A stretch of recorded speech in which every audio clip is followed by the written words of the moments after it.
देश में करोड़पति लोगों की संख्या लगातार बढ़ती जा रही है। आपने कई करोड़पति या अमीर शख्सियतों के बारे में अक्सर सुना ही होगा, लेकिन क्या आपने किसी पक्षी के करोड़पति होने की बात सुनी है? शायद नहीं।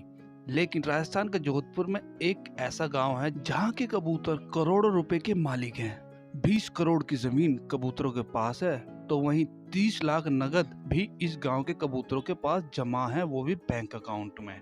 दरअसल जोधपुर जिले के असोब गांव में कबूतरों के पास करोड़ों की जमीन की संपत्ति जमा है। कई साल पहले गांव के रहने वाले एक परिवार ने अपनी जमीन गांव के कबूतरों के नाम कर दी थी। गांव की धर्म प्रेमी लोगों ने इस दान पुण्य का चलन शुरू कर दिया। 1.5 दशक के बाद आज गांव में 20 करोड़ रुपए की जमीनों के मालिक गांव के कबूतर हैं।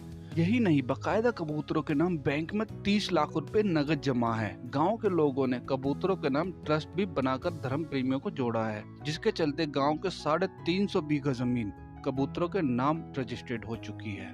यही नहीं, कबूतरों के नाम गांव में दुकानें भी बनाई गई हैं, जिसके चलते अब तक कबूतर हर महीने लाख रुपए की कमाई कर चुके हैं। चलिए मैं आपको सबसे पहले ये बता देता हूँ ये शुरुआत कब हुई थी। कबूतरों के करोड़पति बनने की शुरुआत रियासत काल के समय में हुई थी, जब गांव के ही एक धर्म प्रेमी परिवार ने अपनी 20 बीघा जमीन कबूतरों के नाम रजिस्ट्री करवा कर जमीन कबूतरों के नाम कर दी थी। उसके बाद से ही गांव में धर्म प्रेमी लोगों ने कबूतरों के नाम दान पुण्य की शुरुआत की और आज गांव में कबूतरों के नाम 350 बीघा जमीन दर्ज है।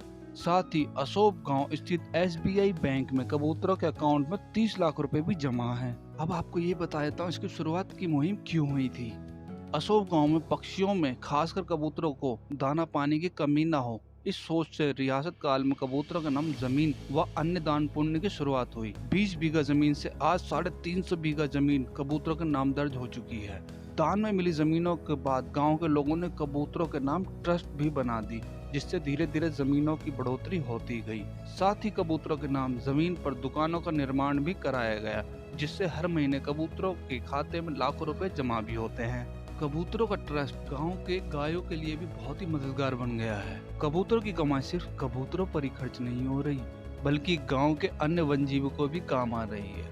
कबूतरों के अकाउंट से गांव में रहने वाली लावारिस गायों का खर्च भी कबूतर उठा रहे हैं। ट्रस्ट में शामिल सदस्य गांव के चारे पानी की व्यवस्था भी कबूतरों के हिस्से में ही आने वाले दाने से उठाते हैं। यानी असोब गांव के कबूतर गांव में रहने वाले सभी पशु पक्षियों का खर्च उठा रहे हैं। तो दोस्तों, कैसी लगी आपको ये वीडियो?